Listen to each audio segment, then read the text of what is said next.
Həşəratlar sinfi, latin dilində insekta deyirlər.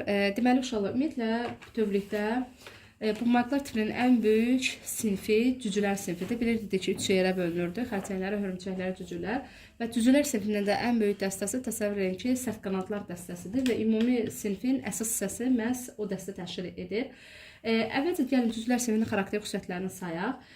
Birinci, dünyada əksər yaşayan heyvanların cücülər olduğunu əvvəlcə bilməyə, çünki testlər bunların üzərində qurulur. Bədənləri 3 hissədən ibarət edir. Aydın seçilən baş, döş və qarıncıqdan ibarət edir. Baş 6 buğumdan, döş 3 buğumdan, qarıncıq 8-11 buğum arasında dəyişirdir. Bu testlərdə rəqəmlər verilir.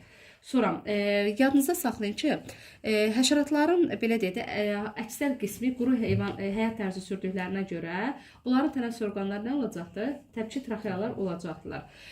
Bunlarda gəlin əvvəlcə başdan başlayaq. Başda müəyyən mənada xırdalıqlar çoxdur. Sonra mən döş üstündə ətrafları izah edəcəm. Çünki ətraflarda müəyyən xırdalıqlar vardır. Əvvəlcə başda nələr var idi? Bilirik ki, ümumiyyətlə bunlarda qidalama tipinə görə bölünürlər. Əsas 2 qidalama tipi var. Gəmirici qidalama tipi və bir də ki, sorucu ağız aparatı var. Əsas qidalama tipləri. Amma geridə qalan ağız aparatları isə törəmə ağız aparatlarıdır. Çünki bunların əksəriyyətin əcdadları, yəni ki, ən qədim dəstə olaraq düz qanadlar dəstəsi götürülür. Yəni çərçələr. Onların da ağız aparatları gəmirici olmuşdur. Çünki ilk qida bilirsiniz ki, bərk qida kütləsi olub. Məsələn, mamırlar idi, qıcılar bilirsiniz ki, bərk kütləyə sahib idilər. Amma sorucu ağız aparatı örtə toxuma sonradan yarandığına görə sorucu ağız aparatı da, yəni nektarda sonradan formalaşmışdır. Ona görə sabah sual verəndə ki, sizə ki, əsas hansı ağız aparatları var, deyəcəksiniz ki, müəllimə gəmirici və bir də sorucudur. Geridə qalan ağız aparatları isə törəmə ağız aparatları hesab olunurlar. Ağız aparatlarına gəldikdə isə uşaqlar, məsələn, biz burada may böcəyi üzərində biz keçirik. May böcəyində bir cüt üst, bir cüt alt çənədən, tək alt və tək üst dodaqdan ibarətdir. Bunlar adəti üzrə bərk qida ilə qidalandıqlarına görə həzm traktları nisbətən mürəkkəbdir. Başlarında bir cüt fasetli gözlər, yəni saplaqsız amma gözlərdən təşkil olunmuşdur. Fasetli gözlər xəritədə də izah eləmişdim ki, xırda gözcüklərdən ibarət idi və hər xırda gözcüyün özünün ayrıca xırda siniri ilə gözün ümumi sinirinə gəlir və ümumi sinirlər isə udlaq üstü sinir düyününə birləşirlər və başda bir cüt lamisə çıxıntıları yerləşmişdir. Lamisə çıxıntıları heyvandan heyvana, yəni dəstədən dəstəyə keçdikcə fərqlənirlər. Bir neçə tipə bölünürlər. Məsələn, may böcəyində lövhə şəkillidir, amma bəzilərində isə, xüsusən deməli, düzqanadlar dəstəsində isə əksərin təsbih şəkilli və yaxud da sap şəkilli olur. May böcəyinin erkək fərqlərini, dişi fərqlərini fərqləndirən ən önəmli xüsusiyyətlərdən biri məhz həmin bu lamisə çıxıntılarının ölçülərindədir. Erkək fərqlərində iyi bilmə qabiliyyəti daha yaxşı inkişaf etmişdir. Dişlərə tapır, dişləri iynə görə tapır və erkək fərqlərdə lamisə çıxıntılarının ölçüləri dişiyə nisbətən daha böyük olur və bu da başqa bir fərqdən ibarət edir. Həm də cücülər yadınızda saxlayın ki, erkək fərqlər daha bəzəkli, daha görünüşlü, görkəmli olurlar. Çünki dişilər erkəkləri seçirlər. Erkəklər tapsa da, amma dişilər erkəkləri seçir və özləri cütləşirlər. Belə, başda dedim ki, 6 buğumdan ibarət idi. Çənələri izah elədim, gözü izah elədi, lamisə çıxıntısını izah elədi.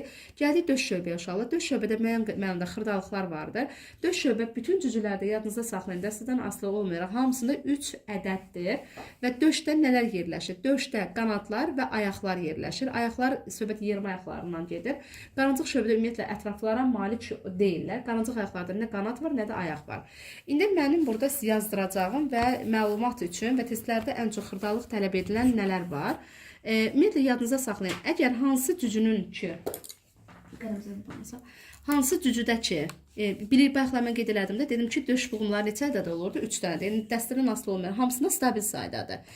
Yadınızda saxlayın, bütün döş buğumlarında hər buğumdan 2 dənə olmaq şərtlə 2 dənə ətraf çıxır. Yəni, hər buğumdan neçə ətraf çıxdı? 1, 2, 1, 2, 1, 2. Deməli, belə çıxır ki, bütün cücülərdə 3 cüt, nə vardı uşaqlar? 3 cüt yerimə ayaqları var. Aydındır mı? Yerimə ayaqları var. Yəni, hamısında ətrafların sayı neçə bərabər olacaqdır? 3 də bərabər olacaqdır.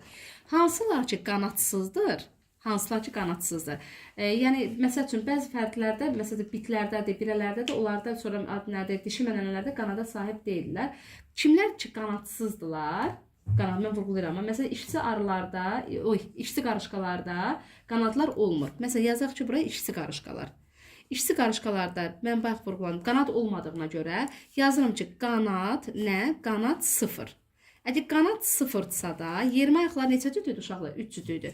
Ümumi olaraq yadınızda saxlayın. Hərəkət orqanları nə qədər oldu? 3 cüt oldu. Hərəkət orqanı dedikdə ayaq plus qanadı nəzərə almaq lazımdır. Çünki uçma da hərəkətin formasıdır. Yerimə də hərəkətin formasıdır. Yəni hərəkət orqanları dedikdə hamısını nəzərə almaq lazımdır. Sonra ikinci dəstə olaraq yazıram. Düz qanad, daha dəqiqdirsə iki qanadlar dəstəsi, yəni diptera deyirlər. D2 deməkdir, diptera qanad deməkdir. Söhbət milçəklərdən, mozalanlardan, ağcı qanadlardan, yəni iki qanadlar yazsam daha dəqiq aydın olar. Yəni iki qanadlar bir də vurğulam ki, milçəklər, ağcı qanadlar, mozalanlar, nə bilim o şeylər, hünülər, mığmığalar və s. aiddir. Onlarda da mən bayaq vurğuladım ki, hamısında yermə ayaqların sayı 3 cüt idi, qələm və qırmızını. Amma qanadlar yadınıza saxlayın. Qanadlı 2 ədəddir. Çünki dəstənin adı da buradan götürmüşdü. 2 qanadlar dəstəsi. Sual verəcəksiniz ki, müəllimə, hansı buğumda yerləşir qanadlar? Yadınıza saxlayın. Qanadlar ancaq ikinci döş buğumda yerləşirlər. Birdə heç vaxt qanad ola bilməz. Birinci buğumda ancaq nə olacaqdır? Ayaqlar olacaqdır. İkinci buğumda həm ayaq var, həm də nə vardı? Qanad vardı. Gəlin yazırım ki, ətrafların sayı 3 cüt. Amma qanadların sayı nə qədər oldu dedim? 1 cüt. Düzdürmü? Hərəkət orqanları isə nə qədər olacaqdır? 4 cüt. Nə oldu uşaqlar? Ümumi hərəkət orqanları olacaqdır. Aydın oldu bura qədər. Aha. Digər həşəratlarda isə, yəni qalan dəstələrdə, məsəl üçün elə sərt qanadlarda, yəni may böcəklərində, düz qanadlarda, pulcuq qanadlarda, sonra adnədzar qanadlarda, bərabər qanadlarda bunlardan fərqlidirlər. Onlarda nələr var? Onlarda artıq bunlardan fərqli olaraq, yəni ayaqları hamısında 6 dənədir, yəni 3 cüt nələri var idi?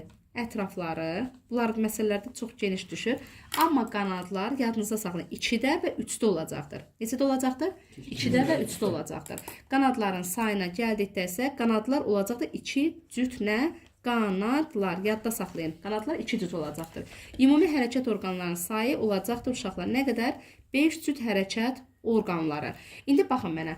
Dəstədən dəstəyə təbii ki, getdikcə bunlar seçiləcəklər. Məsələn, düz qanadlar, sərt qanadlar dəstəsində, yəni söhbət may böcəyindən gedir, digər böcəklərdə aid olmaq şərtlə birinci cüt qanad sərt olmuşdur, qanad üstlüyü adlanır və uçuşda iştirak etmir, amma qanad olaraq hesab olunur.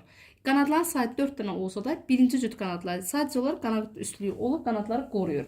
Altdakı qanadlar isə propeller olub uçuşda iştirak edirlər. Neçə qanadlar oldu? 4 dənə. İkisi iştirak etdi, ikisi iştirak etmədi.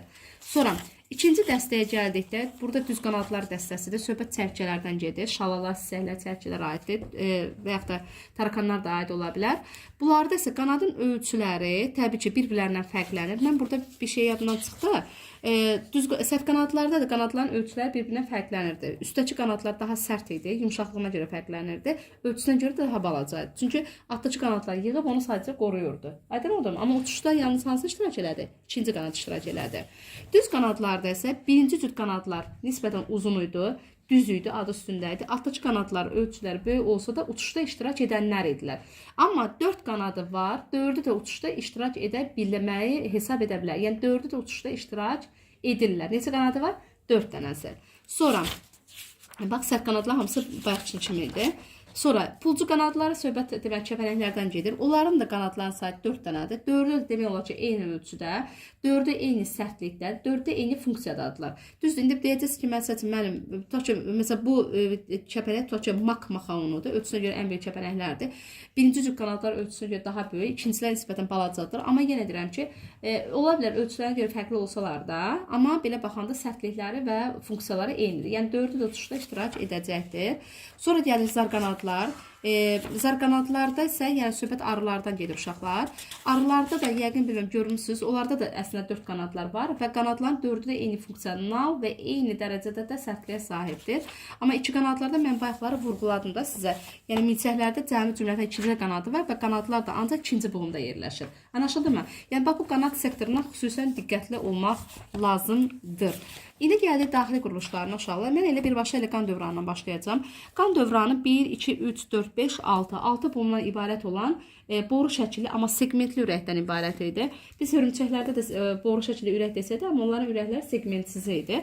Və bunların qan özəllikləri nədən ibarət idi? Bunlarda cəmi cümlətanın bircə dənə ürəyindən arterial damar çıxır, yəni bir arteriyası var və qan necə daxil olur ürəyə? Qan damar sistemi təbii ki, bu marklarda olduğu kimi bunlarda da açıq idi.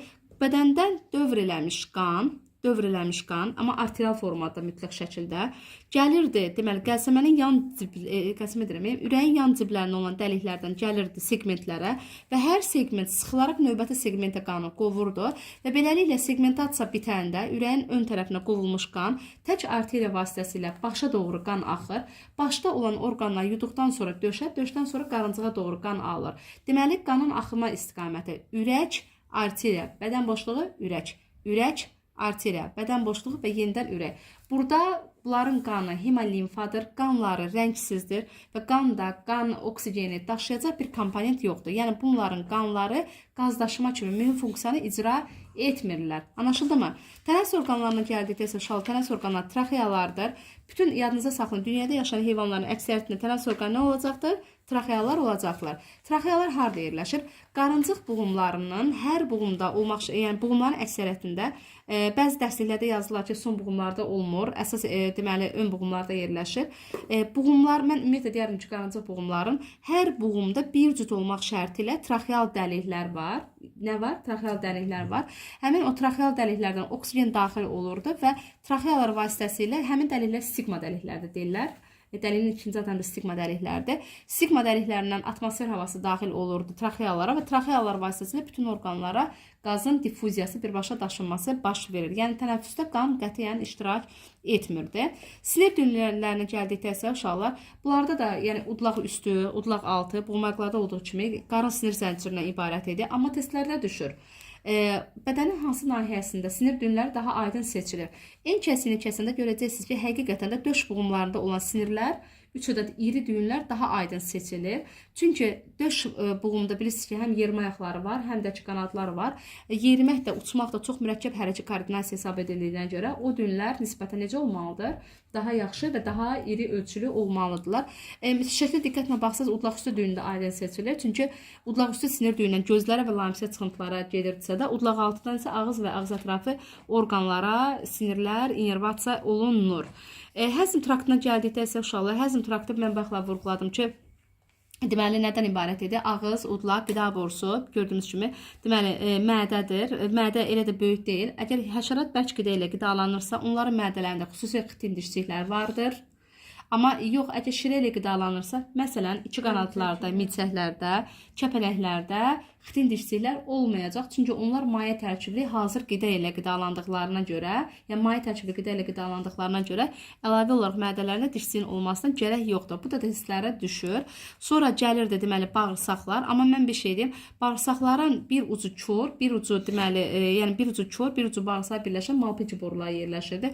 Yəqin yadınızda bu hörümçəklərdə də bu cürədir. Marcello Malpighi'nin İtalyan aliminin adından bağlı, çünki o kəşf eləmişdi. Yəni bunların bağırsaqlar həm də həzm olunmamış qida ilə yanaşı bədən boşluğunda toplanmış nəyi?